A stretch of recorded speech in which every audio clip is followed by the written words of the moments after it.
apenas de teoria, Sim, mas um Senhor. aprendizado, ó Deus, que seja um aprendizado de quem o Senhor é. Senhor. Que as Em palavras nome de Jesus. que falar sejam vida, porque a tua Bíblia diz que a palavra do Senhor é espírito e vida. Papai. Nós queremos que essa vida que está, ó Deus, em cada letra, em cada palavra que nós lemos nas tuas escrituras, venha, ó Deus, tomar Espírito posse Santo, de vem, nós Espírito Santo. e que o teu Espírito Cada esteja sobre nós. Assim dentro como o de Espírito do mim, Senhor em parou nome sobre de as águas, Jesus. em meio a uma terra que estava em caos. Nós queremos te pedir, venha pairar sobre nós, neste momento. Que seja manifesta a tua glória, que seja manifesta a tua palavra, que seja manifesta o Senhor hoje. Em nome de Jesus. Amém. Amém. Mateus 4, versículos de 1 a 11. Podemos ler? Podemos? Mateus 4, versículo 1. Então foi conduzido Jesus pelo Espírito ao deserto para ser tentado pelo diabo. E tendo jejuado 40 dias e 40 noites, teve fome. E chegando-se a ele o tentador, disse: Se tu és o filho de Deus, manda que essas pedras se tornem em pães.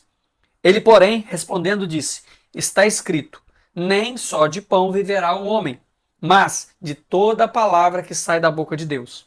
Então o diabo o transportou a uma cidade santa e colocou sobre o pináculo do templo e disse-lhe: Se tu és o filho de Deus, lança-te daqui abaixo, porque está escrito que aos seus anjos dará ordem a seu respeito e tomar-te-ão nas mãos, para que nunca tropeces com o teu pé em pedra alguma. Disse-lhe Jesus: Também está escrito: Não tentarás o Senhor teu Deus. Novamente o transportou o diabo a um monte muito alto e mostrou-lhe todos os reinos do mundo e a glória deles. E disse-lhe: Tudo isso te darei, se prostrado me adorares. Então Jesus disse-lhe: Vai-te, Satanás, porque está escrito: Ao Senhor teu Deus adorarás, e só a ele servirás. Então o diabo o deixou, e eis que chegaram os anjos e o serviram. Aleluia. Então vamos ver. Capítulo 4, verso 1. Então foi conduzido Jesus pelo Espírito ao deserto para ser tentado pelo diabo. Nós vimos semana passada que o Espírito Santo que conduziu Jesus, depois que ele foi batizado pela água, o Espírito Santo conduziu Jesus, ele foi levado pelo Espírito Santo ao deserto. E nós falamos que em qualquer situação das nossas vidas, a gente pode observar que quando a gente entra em um deserto, sempre é o Espírito Santo que nos leva a gente. O deserto mesmo, sempre é o Espírito Santo que nos leva. Se tem algum deserto das nossas vidas que a gente acha que é deserto e a gente nunca sai, pode ser que nós mesmos que entramos nesse deserto, ou também revela o quão rebelde nós somos. Tem esse detalhe também. Porque o deserto ele vem para nos passar por uma provação, para no final nós sermos aprovados. E se nós não estamos sendo aprovados ainda, é porque provavelmente nós continuamos com as mesmas práticas que nós não deixamos de ser deixamos sermos aprovados pelo Senhor. Então, muitas das vezes revela o nosso coração também. Eita. Tá entendendo? Então, assim, é o Espírito Santo que nos conduz sempre ao deserto, porque ele sempre quer nos levar a ser pessoas melhores, a estar mais próximas, a ser mais semelhantes ao Senhor. E o Jesus ele foi levado ao deserto porque o seu ministério real precisava ser revelado pela sua humanidade, segundo o Espírito Santo.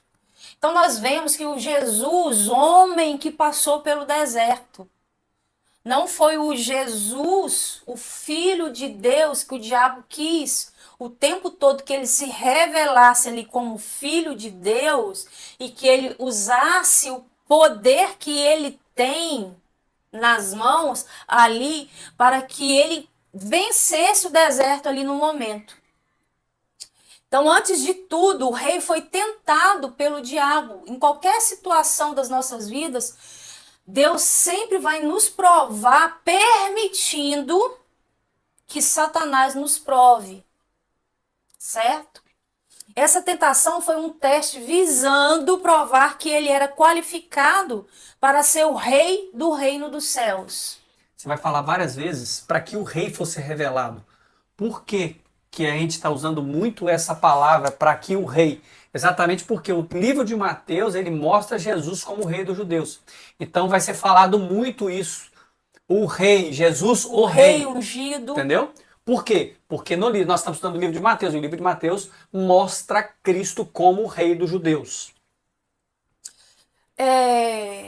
A palavra diabo no grego, como nós vimos semana passada, significa acusador e caluniador. Anota isso aí, hein? Acusador e caluniador. E assim a gente viu lá em Apocalipse 12, 9 e 10, que ele fica o tempo todo diante do trono, procurando uma brecha em nossas vidas para poder nos acusar e nos caluniar diante dos homens. Ele nos acusa diante de Deus e nos calunia diante dos homens. Verso 2. Anotaram isso aí, gente? Ele nos acusa diante de Deus E nos e calunia, nos calunia diante dos homens. E tendo Jesus jejuado 40 dias e 40 noites, depois teve fome. E, literalmente, ele teve só fome, porque ele fez só de jejum de alimento. Ele bebeu água.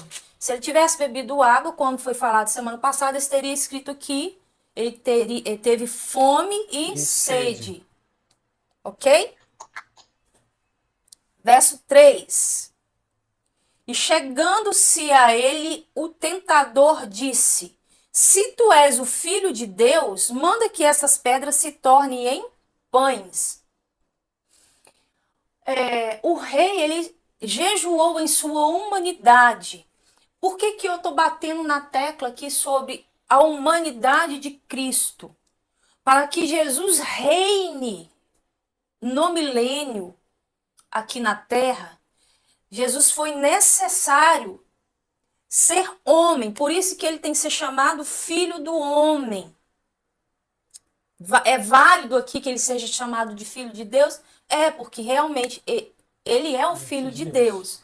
Mas ele teve que passar todo o processo que um homem passa na terra e ser aprovado, para que no final Para que tenha habilitação, né? a habilitação e que ele possa reinar. E mais para frente a gente vai entender sobre isso. Só um adendo em relação ao versículo 2, que nós já falamos aqui também. Sempre que você lê 40 na Bíblia, o número 40 fala de provação.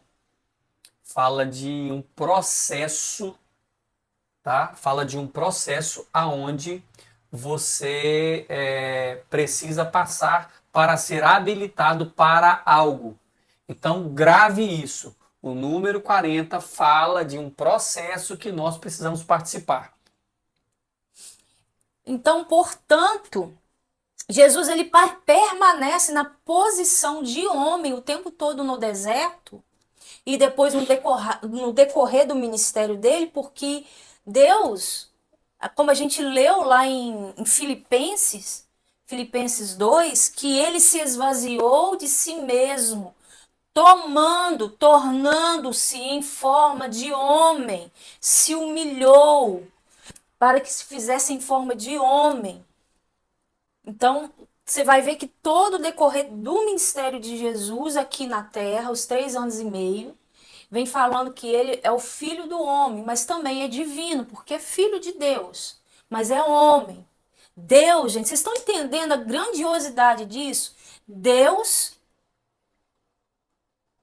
se humilhou, tornando-se em forma de homem, para que pudesse nos salvar, a mim e a você, para que hoje nós estivéssemos aqui. E eu falo isso sempre, o grande processo de humilhação de Deus, de Jesus, não foi a cruz do Calvário. O grande processo de humilhação de Jesus foi ter se tornado homem. E a Bíblia diz isso, que ele se humilhou ao ponto de se tornar carne. Entendeu?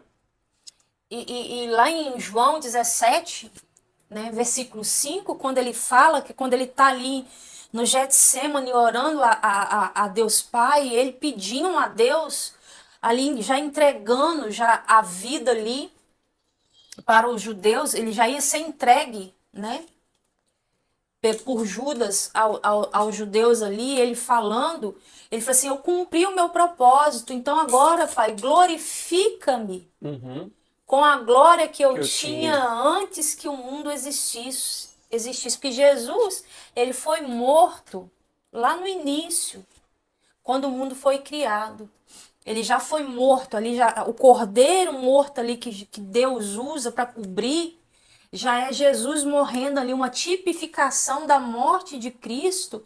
Então, por isso que ele faz essa, glorifica-me com a glória que eu tinha contigo antes que o mundo fosse existisse. formado, Antes né? que o mundo existisse. Ele é o Cordeiro que morreu desde a fundação do Ele mundo. é o cordeiro que morreu desde a fundação do mundo.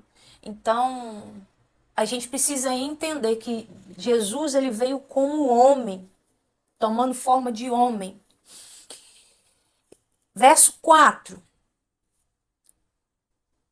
Mas Jesus respondeu: está escrito, nem só de pão viverá o homem, mas de toda palavra que sai da boca de Deus.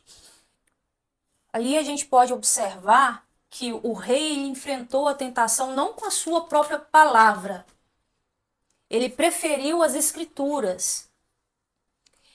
Ele preferiu o pão do céu, o pão da palavra de Deus. Foi a preferência de Jesus. Uhum. Então ele combateu a tentação do diabo com a palavra, e por isso que nós precisamos conhecer a palavra, conhecer as escrituras, porque Satanás ele sempre vai usar a palavra para nos acusar, para nos tentar, e nós como bons seguidores, discípulos de Jesus, nós precisamos também combater a Satanás com a a palavra. palavra, o pão do céu. E é por isso que falei que nós erramos, porque nós não conhecemos as Escrituras e nem o poder de Deus. E aqui está um segredo que nós precisamos conhecer: a Escritura e o poder. Ou seja, não apenas conhecer a Bíblia, mas o poder fala de relacionamento, fala de algo que vem de Deus sobre nós. E aí, por que que nós erramos? Por que que nós, e qual é a melhor maneira? Há alguns dias tinha um amigo nosso, rabino, aqui em casa. E aí um amigo nosso perguntou para ele assim: qual a melhor maneira de eu conseguir vencer tudo na vida? Ele falou assim: mergulha na palavra de Deus. Aí todo mundo falou assim: eu queria uma resposta mais espiritual. Aí ele olhou e falou assim: cara, você precisa entender que a palavra de Deus é a resposta para tudo que nós precisamos.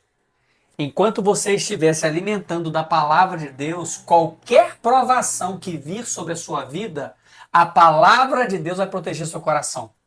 Em qualquer situação que você estiver passando, você vai lembrar de alguma coisa que Deus disse a seu respeito. Sim. E é isso que nos protege, é a palavra de Deus. E o próprio Cristo mostrou que ele, enquanto homem, usou a própria palavra de Deus para poder usar como ataque, como ataque para o inimigo. Então, a melhor maneira de nós vencermos qualquer batalha é conhecendo a Deus e a palavra. Os espíritos malignos, eles não confessam que Jesus veio em carne. Eles não confessam. Eles confessam, chegam diante de Jesus em todo tempo e declaram que é o Filho de Deus, mas eles não confessam que Jesus veio em carne. Porque para todo homem, para ser salvo, ele precisa confessar que Jesus veio ao mundo em carne, morreu e ressuscitou. Ele precisa fazer essa confissão, crer que Jesus veio em carne, que morreu e ressuscitou e foi glorificado. O corpo de Jesus ele passou por todos os processos que nós vamos passar. A única coisa que ele não precisou, pecar. Ele não pecou, então ele não precisou de salvação, ele é a salvação. Mas ele foi morto, ele ressuscitou e o corpo dele foi glorificado. Por que o corpo de Jesus precisou ser glorificado? Porque esse corpo que os nossos corpos vão ser glorificados. Porque esse corpo glorificado de Jesus vai descer juntamente conosco depois da tribulação e Jesus vai reinar aqui na terra por 1000 anos.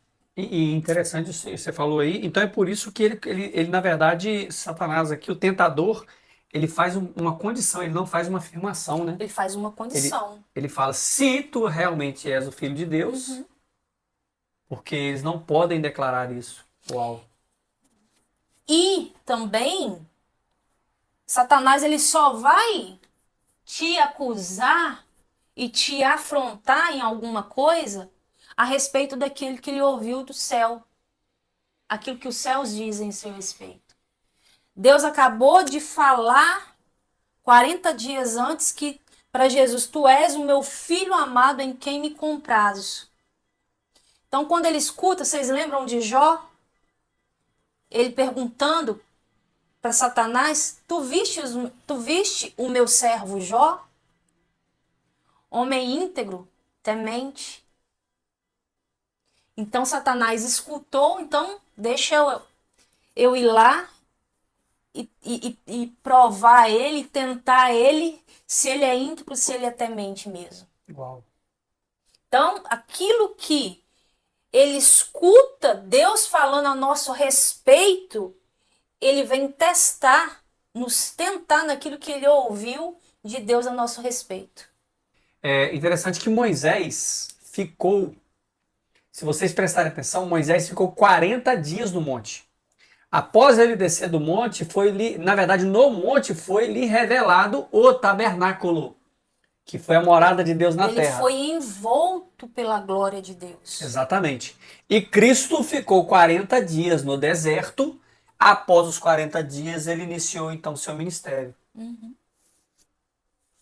Isso mesmo. Então, sempre depois de um processo, ou quando nós passamos por um processo, é para que, de fato, Cristo seja revelado através desse processo. No caso de Moisés, Cristo foi revelado através do tabernáculo. E aqui, nessa questão, Cristo foi revelado aos homens através do início do seu ministério. Verso 5. Bora lá, chegamos no 5. Então, o diabo transportou a cidade santa e o colocou sobre o pináculo do templo. Pode falar. Aqui mais uma coisa que eu achei super interessante, que você vai ver. Então, o diabo o transportou. Isso me chama muita atenção. Várias vezes, e daqui a pouco vai acontecer novamente essa mesma palavra. E o transportou e levou ao pináculo do templo. O que é pináculo do templo?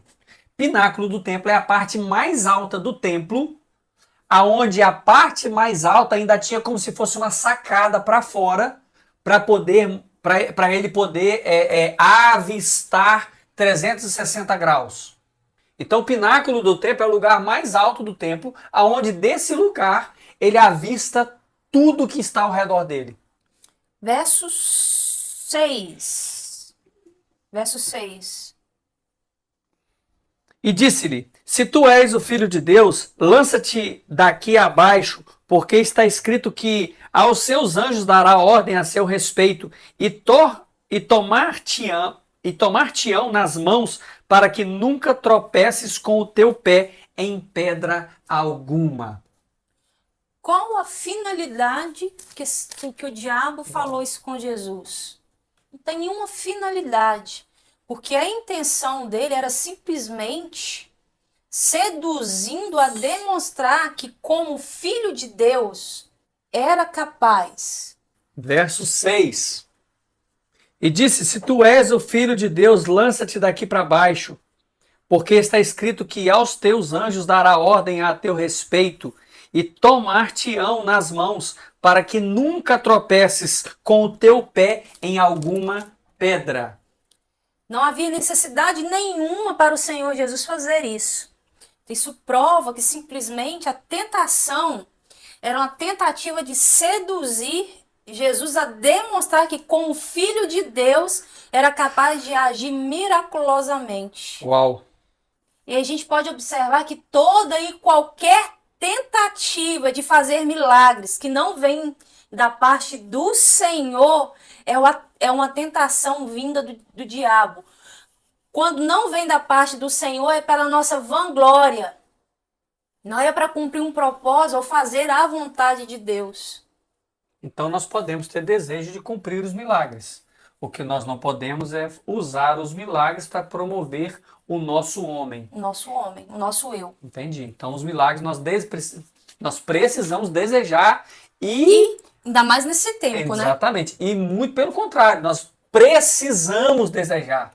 É uma obrigação de todo crente, porque Deus disse: ide por todo mundo, pregar o evangelho, curai enfermos. É uma ordem de Deus. Ou seja, nós precisamos desejar que curas aconteçam. O que nós não podemos é usar da cura para promover o nosso próprio nome ou a promover nós mesmos. Isso mesmo. Verso 7, disse-lhe Jesus, também está escrito, não tentarás o Senhor teu Deus. Mais uma vez, Jesus passa pelo teste citando as Escrituras. A palavra de Deus. A palavra de Deus. Depois vocês conferem isso aí, que tá tudo em Deuteronômio, tá? Capítulo 6 e capítulo 8. Tudo isso que Deus disse. Verso 8.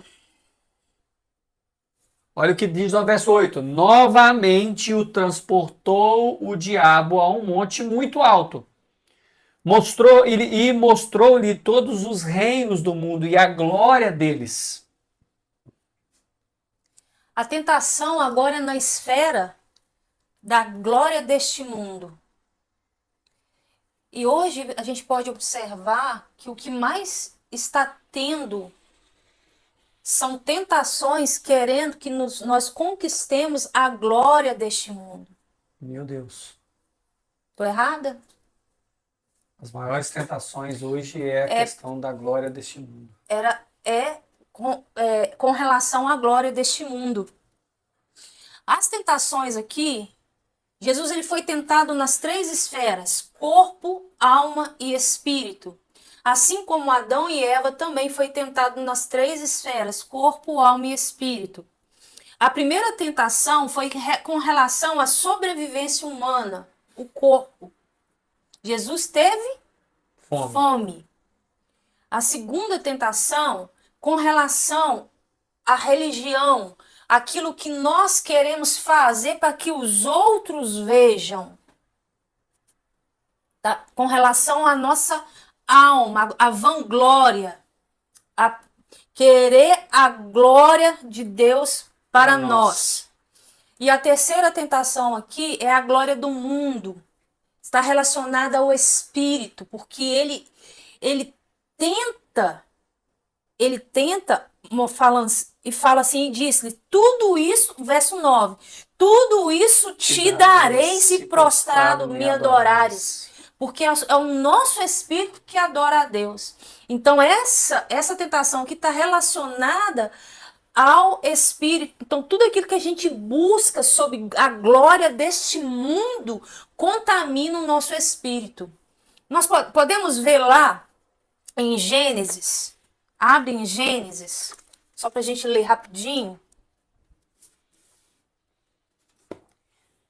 Capítulo 3, verso 6,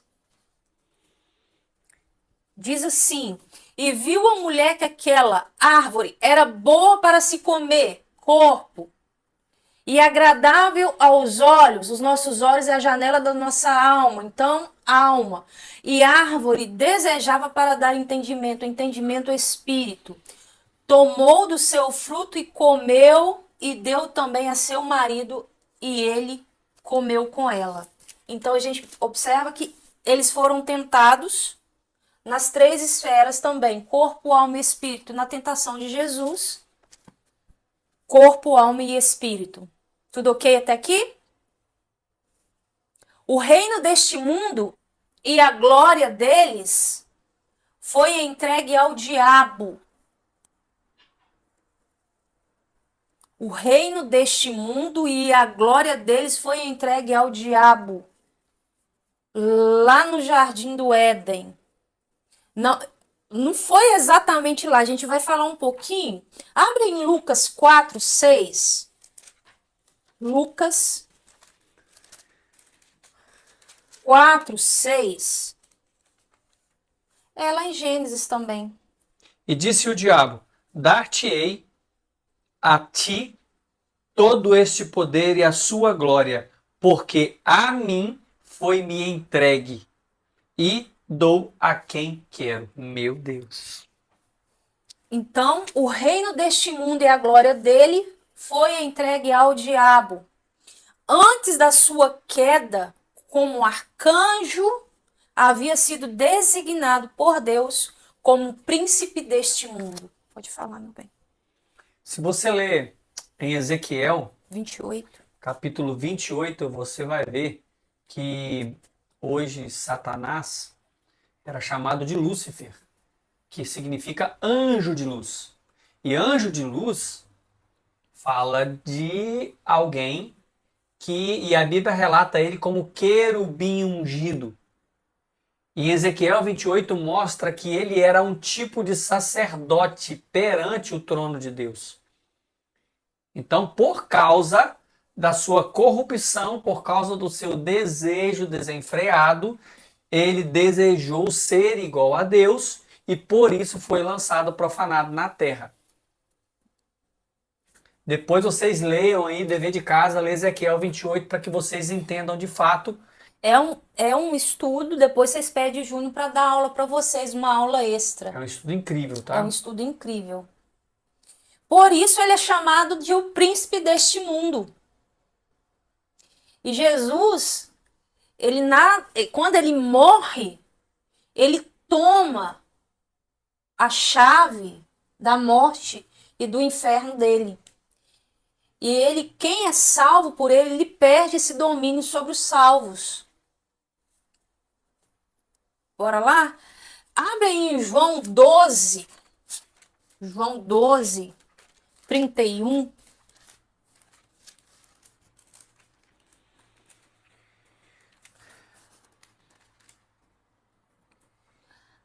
Agora é o juízo deste mundo. Agora será expulso o príncipe deste mundo.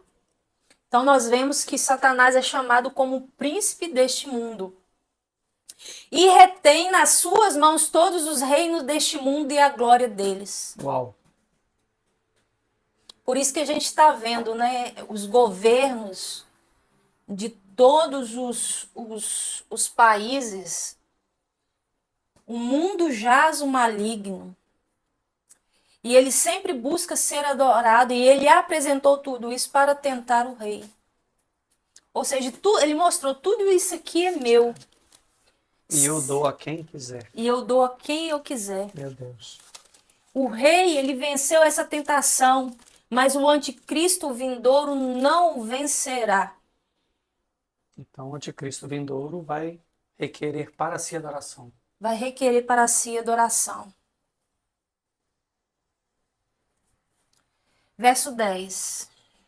Então disse-lhe Jesus: vai-te, Satanás, porque está escrito: ao Senhor teu Deus adorarás, e só a ele servirás.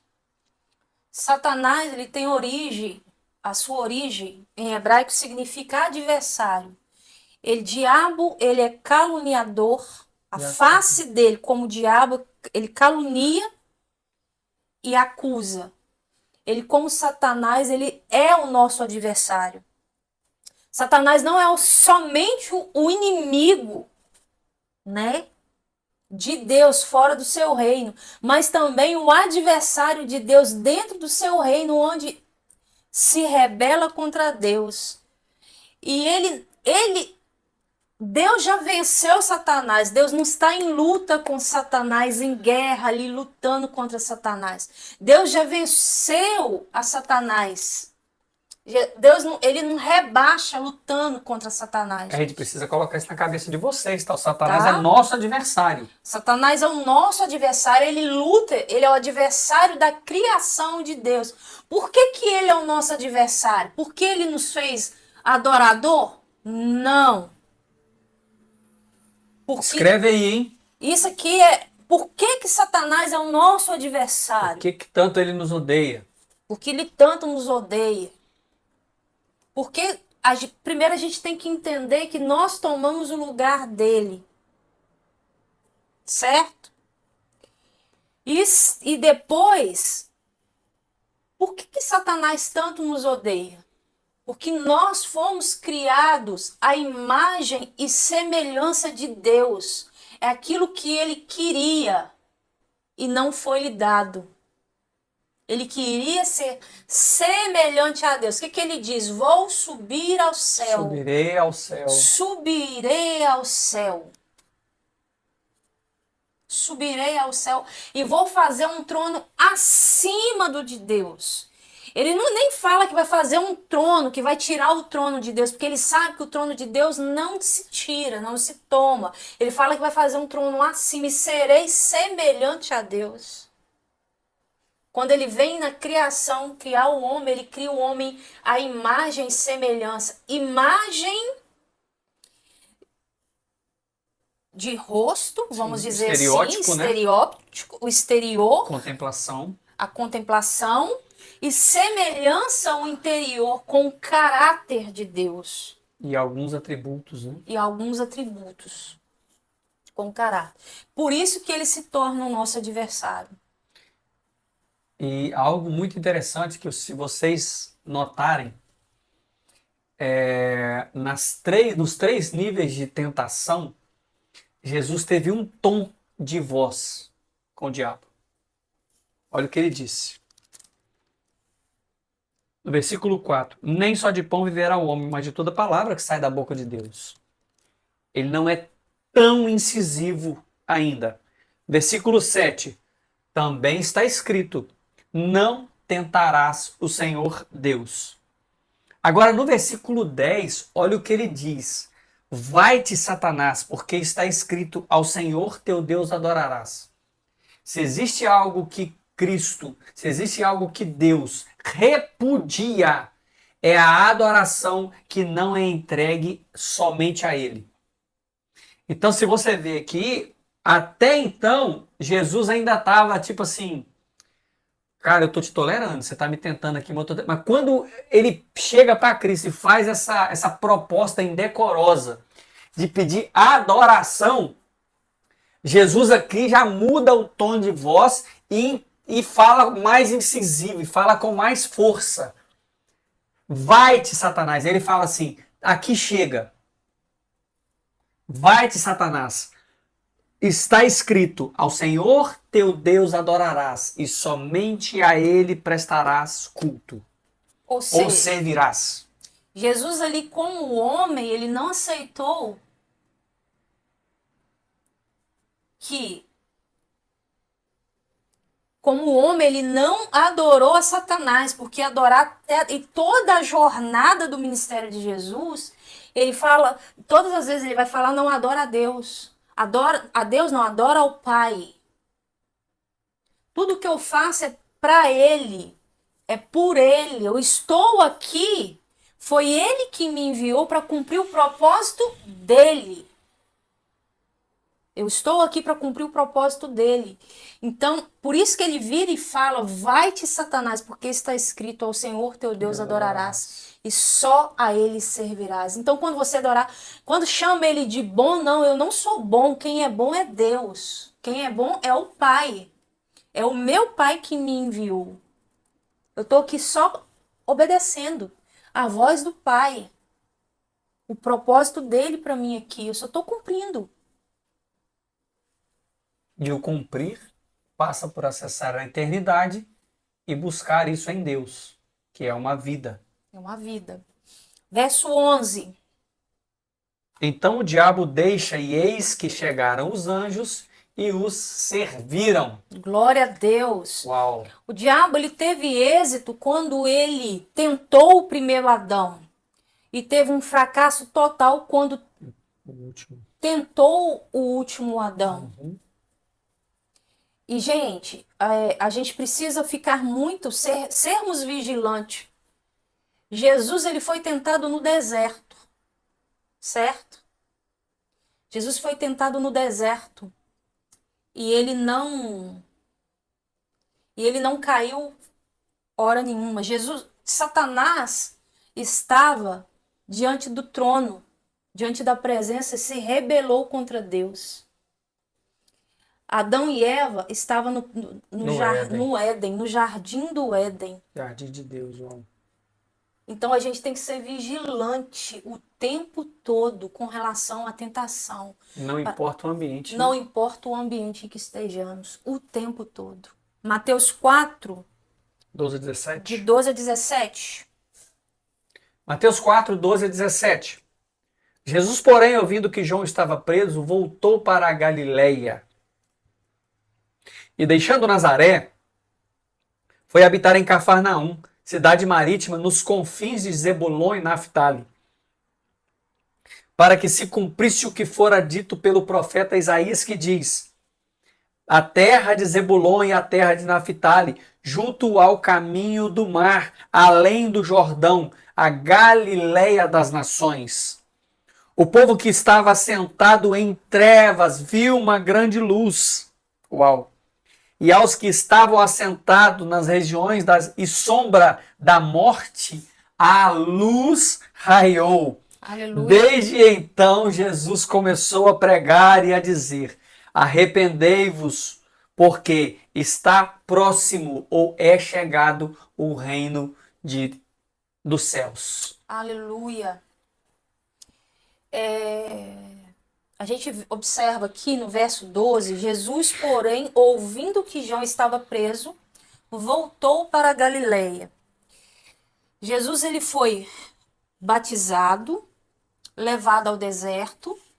Depois que ele saiu do deserto, ele ficou um tempo, vamos dizer assim, entre aspas, parado, porque ele só começou o ministério dele depois que João foi preso.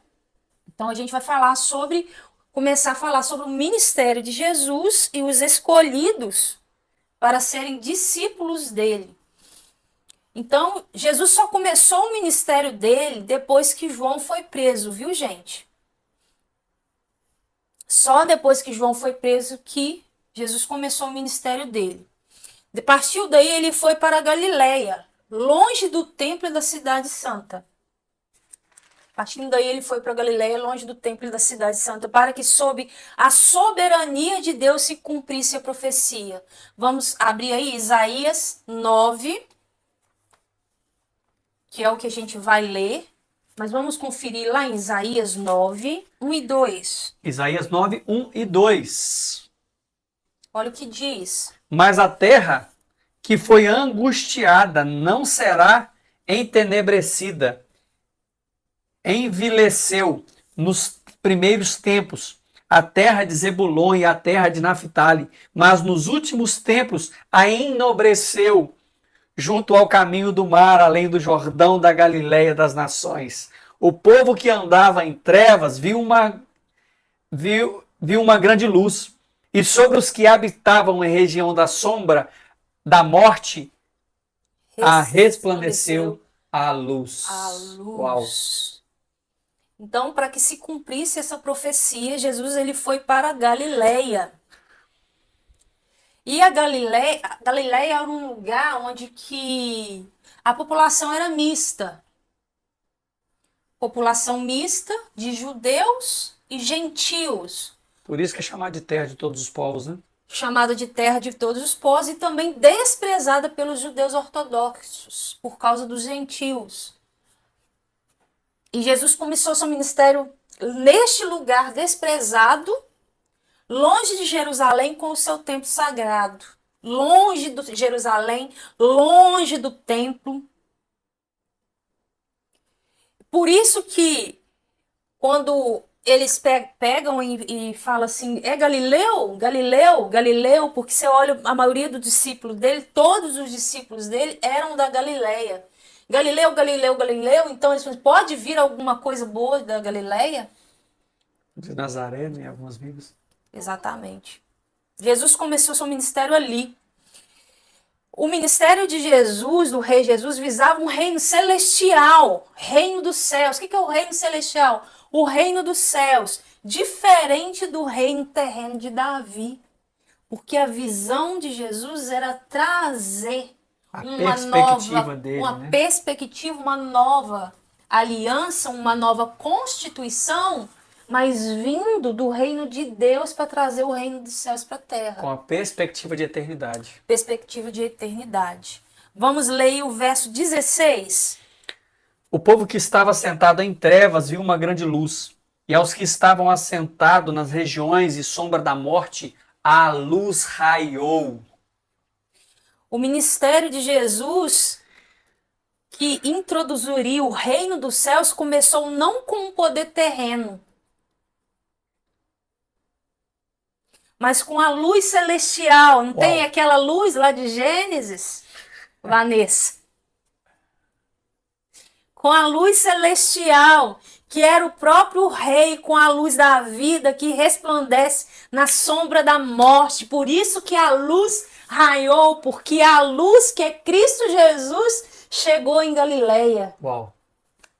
E é assim que ele faz em nossas vidas, quando essa luz invade todas as trevas, tudo que sai, tudo muda. Eu não sei quando eu penso assim em Jesus, o meu coração queima, os meus olhos se aquecem, se iluminam, porque a luz de Cristo, gente, Jesus muda todas as coisas. Jesus, ele faz nova todas as coisas, ele é a luz, e logo que quando nós somos feitos filhos de Deus, nós nos tornamos juntamente com ele a luz do mundo. Uau.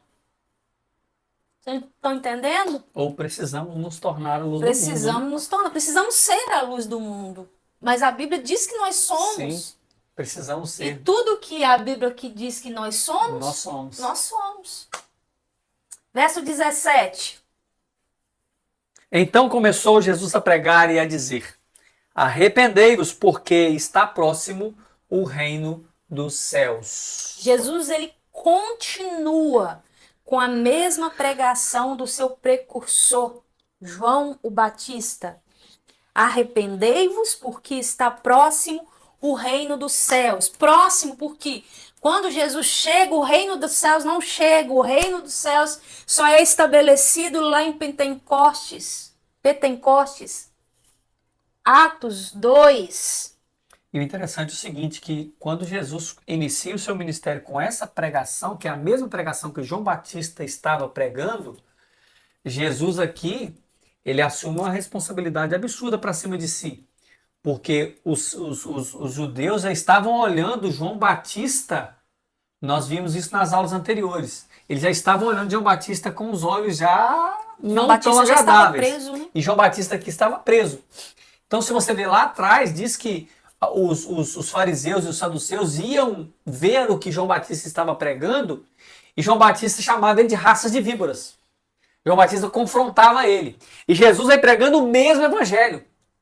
O arrependimento. Jesus vem pregando a mesma coisa, com a mesma linguagem, com a mesma palavra. Arrependei-vos, porque está próximo o reino dos céus.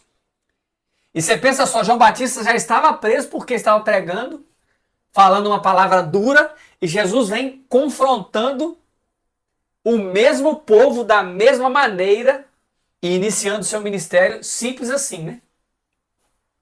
Bora lá? Vamos ler agora Mateus, capítulo 4, de 18 a 25. Vamos lá então, agora nós vamos falar sobre os discípulos de Jesus. Mateus 4, 18. 18 a 25. E Jesus, andando junto ao mar da Galileia, viu a dois irmãos, Simão chamado Pedro e André seu irmão, que lançavam rede ao mar, porque eram pescadores. E disse-lhes: vinde após mim e vos farei pescadores de homens.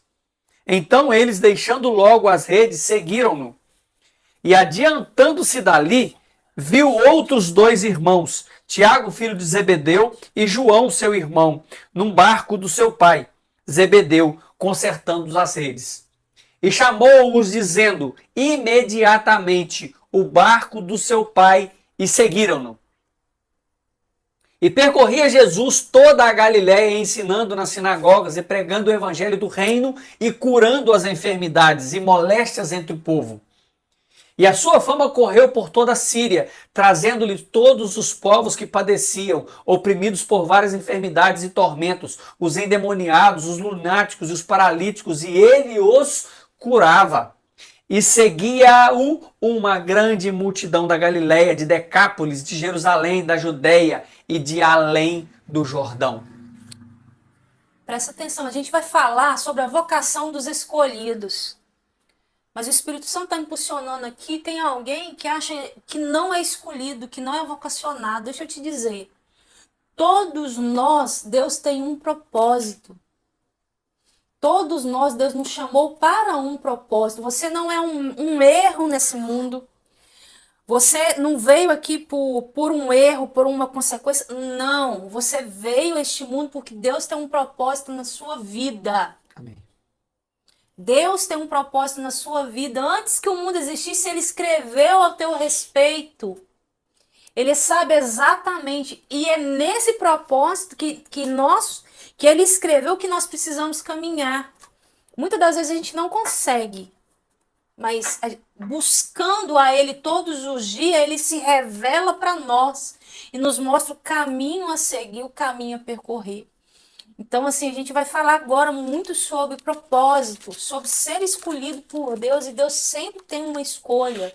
Deus nos escolhe a cada dia, a cada manhã. Nós precisamos só dizer sim para Ele, a cada dia, a cada manhã. Verso 18 e 19. E Jesus, andando junto ao mar da Galileia, viu a dois irmãos, Simão, chamado Pedro, e André, seu irmão, que lançavam a rede ao mar, porque eram pescadores. Jesus, ele começa o seu ministério na beira-mar. E o ministério de Jesus consistia em capturar homens que não eram muitos religiosos. Não era fariseu, não era saduceu, era pescador. Era Mateus, que era publicano. Então, o ministério dele era capturar homens que não eram muitos religiosos. Porque aí vem aquele versículo que Deus usa as coisas loucas deste mundo para confundir as sábias. Jesus, ele veio desconstruindo nos versículos, no capítulo 5 a gente vai falar no que ele vem desconstruindo na questão de legalidades humanas, leis humanas que não são as leis de Deus. E para fazer deles, ele vem escolhendo homens na beira-mar ali, homens pescadores, para fazer deles pescadores de homens, para estabelecimento do reino dos céus.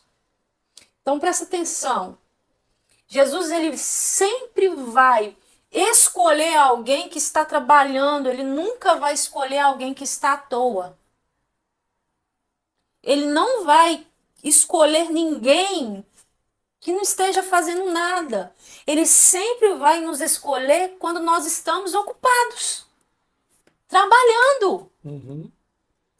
E ele sempre vai nos escolher dentro daquilo que nós já fazemos no mundo secular. Não existe divisão, mas vamos colocar no mundo secular. Ele sempre vai nos chamar e falar assim, vai fazer diferente agora, daqui para frente, nessa área, mas de outra maneira, em outro ambiente. Uhum. Tá entendendo? Então, Jesus começa ali e disse-lhe, ao serem escolhidos, Pedro e André estavam lançando rede ao mar. O que você está fazendo hoje para ser escolhido? O que você tem feito hoje? Qual a área que você está atuando hoje que Deus vai te escolher, vai te chamar. Muitos são chamados, mas poucos escolhidos. Pedro e André foi escolhido. Você está entendendo? Pedro se tornou um grande pescador de homens, o primeiro grande pescador. Ele estava lançando rede ao mar, um dos maiores evangelistas. Depois ele se tornou pescador de homens. O que você está fazendo? Qual a sua ocupação hoje? O que você tem feito hoje? Aonde você está trabalhando é que Deus vai te usar. Estão entendendo, gente? O maior evangelista, o pescador, pescando homens. Uau. Aonde que você está trabalhando? O que você tem feito? Deus está te chamando para você fazer a diferença aonde você está. Você está entendendo?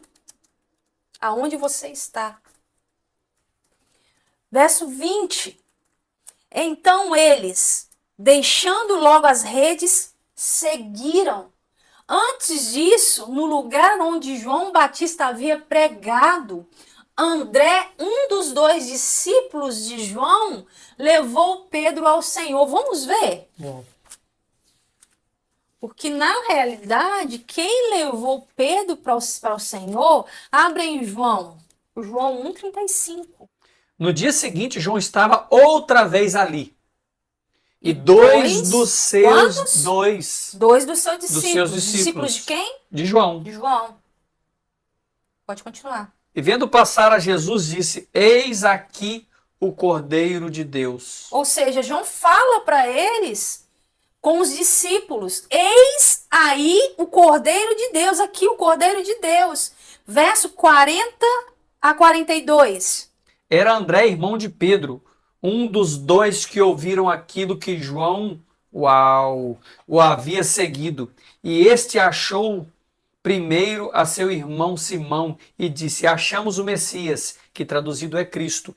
E levou-o a Jesus, e olhando Jesus para ele, disse: Tu és Simão, filho de Jonas. Tu serás chamado Cefas.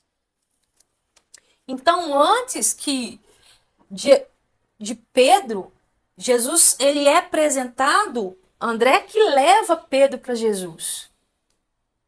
Foi a primeira vez que André e Pedro encontraram com o Senhor, foi quando André leva Jesus ali em João, Pedro para Jesus. Foi a primeira vez. Gente, Jesus ele vai passar por nós 2 vezes.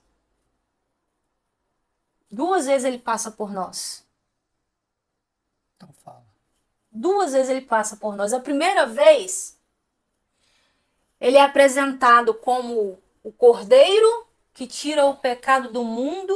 Você aceita Jesus. Salvação. Uau.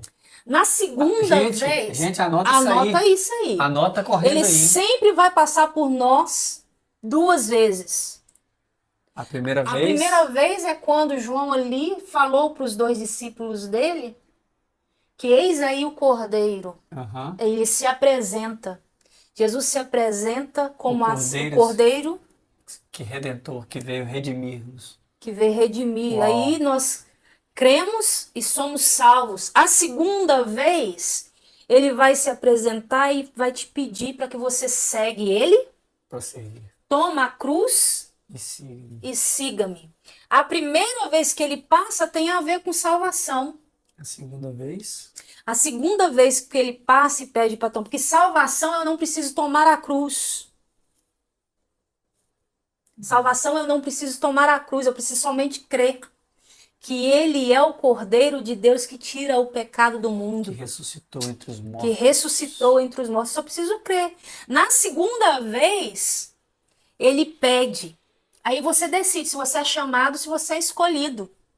Eita. Se você larga a rede e para de pescar peixe, vai pescar homens. Aceita o chamado ou Aceita, toma a cruz, negue-se a si mesmo e siga-me. A segunda vez então, tem a ver com o reino. Então é por isso que Primeira vez com salvação, segunda vez com o reino. Primeira vez você salva, segunda vez você decide se você quer reinar com ele ou não. Ou não. Por isso, Então, por isso que fala, na Bíblia diz que muitos são chamados e poucos os escolhidos. Na verdade, o o chamado é chamado para tem a ver todos. com para todos. E E o a escolhido. escolha é para poucos, para aquele que toma a cruz e segue-me e vive o propósito. Exato. Uau. Bora lá que tem mais coisas nesse texto e no texto de João também. Nós estamos no verso 20. Na segunda vez, eles foram atraídos pelo Senhor como uma grande luz que resplandece as trevas da morte. Uau. Porque ele estava na Galileia. Eles estavam na Galileia, a luz que resplandece aqui. Ou você é atraído ou não, gente. Bora lá. Verso 21. E adiantando-se dali, viu dois irmãos, Tiago, filho de Zebedeu, e João, seu irmão, num barco com seu pai, Zebedeu, consertando as redes. Quando foram chamados pelo Senhor, Tiago e João estavam num barco, remendando as redes. André e Pedro lançando as redes.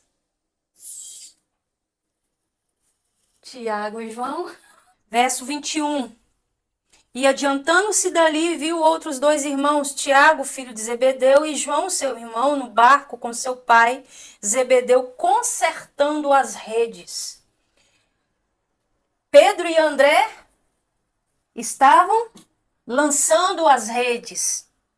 Tiago e João estavam consertando as redes. Pedro e André estavam lançando. Pedro e André eram evangelistas. Ah, não. Ah, sim. Anota isso aí, gente. Anota, anota, anota, anota. Agora até minha cabeça bugou aqui, ó. Pedro e André eram evangelistas. Tiago e João, pastores. Uai, essa você não tinha contado pra mim. Né? Pedro e André, evangelistas, Tiago e João. pastores. Meu Deus do céu. Aqueles que consertam as redes. Pastor é o único que acessa. Por isso que João deitava no coração de Jesus. Meu Isso. Deus, a minha cabeça agora deu. Bugou. Pedro e André, evangelistas, e João. Então, Pedro ele se tornou um dos maiores evangelistas da época. E João tornou-se um verdadeiro reparador, remendando os rasgos existentes da igreja na época. Uau. Repete, por favor. Aí você pode depois ler Apocalipse 2 e 3, você vai ver as cartas.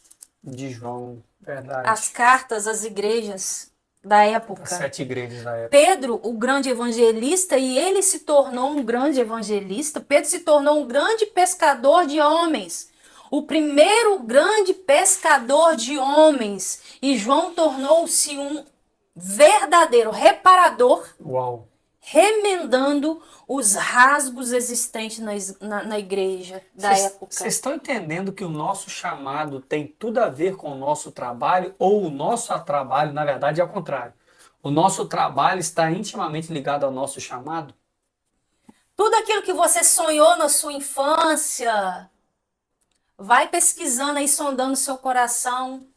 Tem tudo a ver com o seu propósito, com aquilo que Deus sonhou para sua vida. Antes que o mundo existisse. Que você foi criado antes que o mundo existisse nele. Uau. Presta atenção, Deus não vai chamar gente preguiçoso não, gente. Deus vai chamar alguém que está trabalhando. E Ele te chama. E te busca lá naquela área. E você, em vez de você estar fazendo aquilo lá, Ele vai te conduzir para outra área. Ou você continua lá com outra, mas sendo mais proposital naquilo que você está fazendo.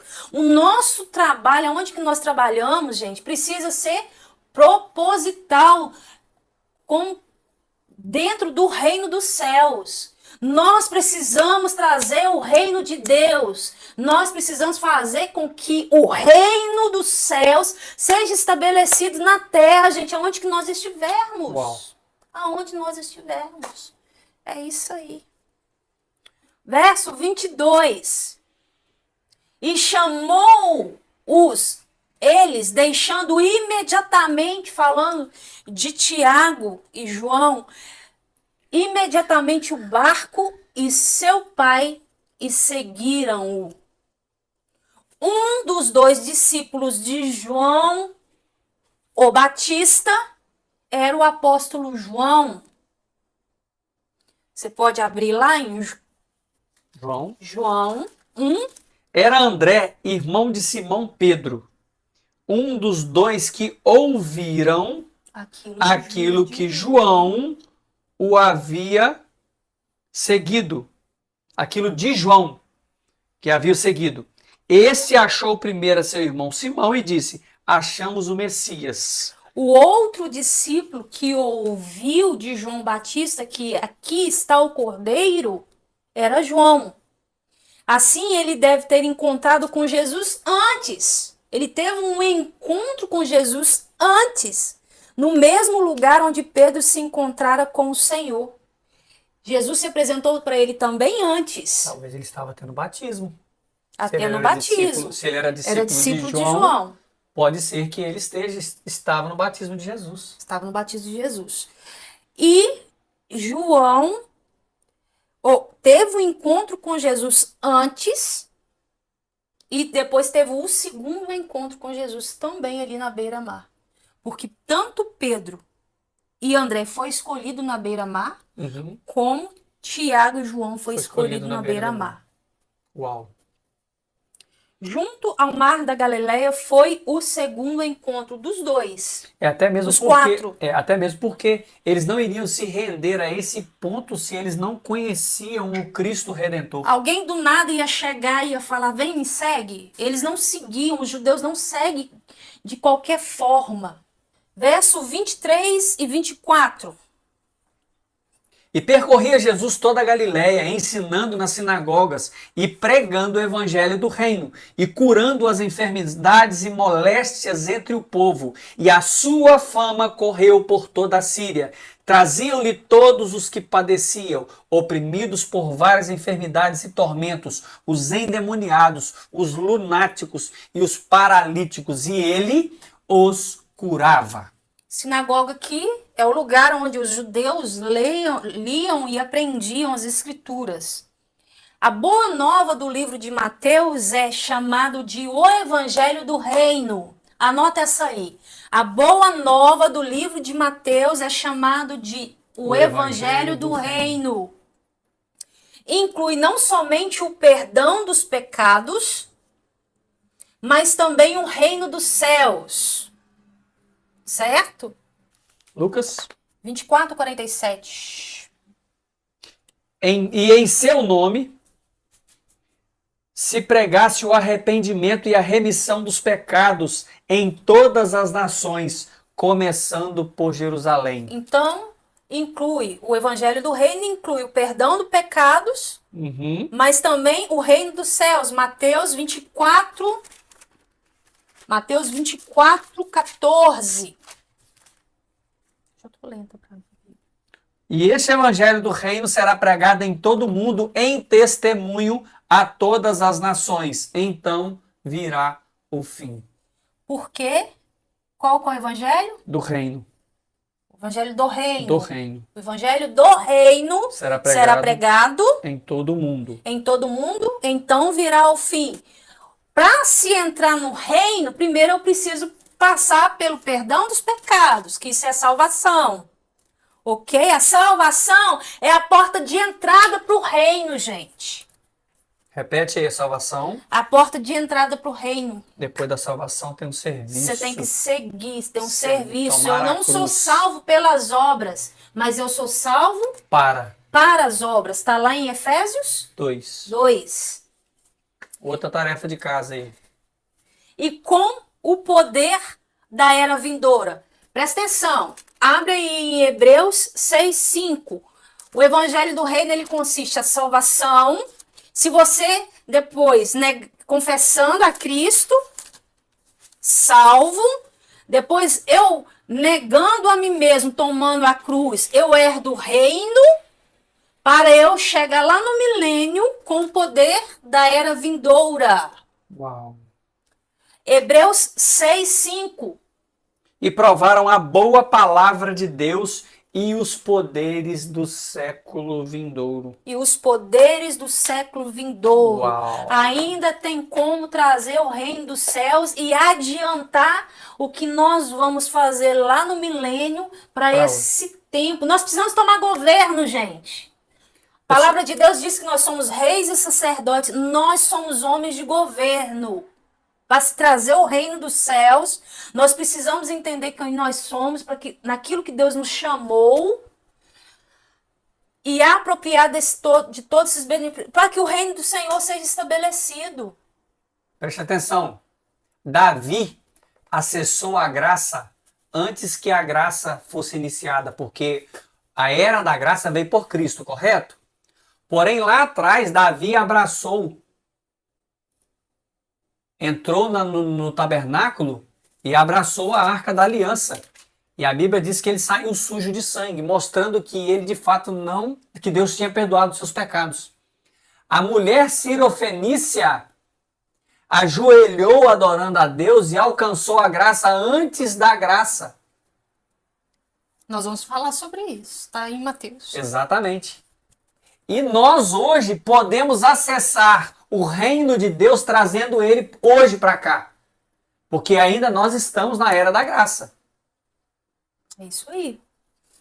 E o poder de expulsar demônios e curar doenças está em Mateus 10:1.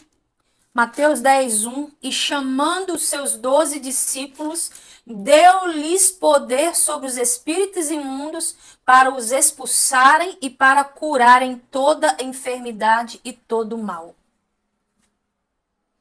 O evangelho do reino consiste em perdão dos pecados, fazer parte do reino dos céus, adiantar o poder do século vindouro para esse tempo e expulsar demônios e curar doenças. Para sermos verdadeiramente discípulos de Jesus, precisamos caminhar nesses pilares. Os pilares que estão nos versos 23 e 24. Cumprir o ID de Jesus. Qual é o seu ID? Qual é o seu ID? O que Jesus mandou você fazer? Qual o seu propósito? Qual o seu propósito? Qual o seu chamado? Como que eu cumpro esse ID? Ensinando. Anota aí, tá, gente? O que eu ensino? O evangelho do reino. Tá lá, ó. Vamos ler de novo? Verso 23. E percorria Jesus toda a Galileia, ensinando nas sinagogas e pregando o evangelho do reino e curando todas as enfermidades e moléstias entre o povo. Pregando o evangelho do reino, curando os enfermos e expulsando os demônios. Verso 24. Expulsando os demônios, curando os enfermos, no verso 24, e expulsando os demônios. Nós só somos discípulos se nós cumprirmos esses 5 pilares. Cumprir o ID, o propósito dele para a nossa vida. Ensinar o quê? Qualquer coisa? Não. O evangelho do reino, curando os enfermos e expulsando os demônios. Então, se eu não faço isso, eu não sou discípulo. Eu sou o que então? Seguidor. Verso 25, para terminar. E seguia-o uma grande multidão da Galileia, de Decápolis, de Jerusalém, da Judéia e de além do Jordão. Sobre o resplandecer do novo rei, como uma grande luz que brilha nas trevas. Sobre o resplandecer do novo rei, como uma grande luz que brilha nas trevas. Numerosas multidões foram atraídas a ele e o seguiram com vistas ao reino dos céus. Glória a Deus, hein? Você é chamado ou você é escolhido? Você é seguidor ou você é discípulo?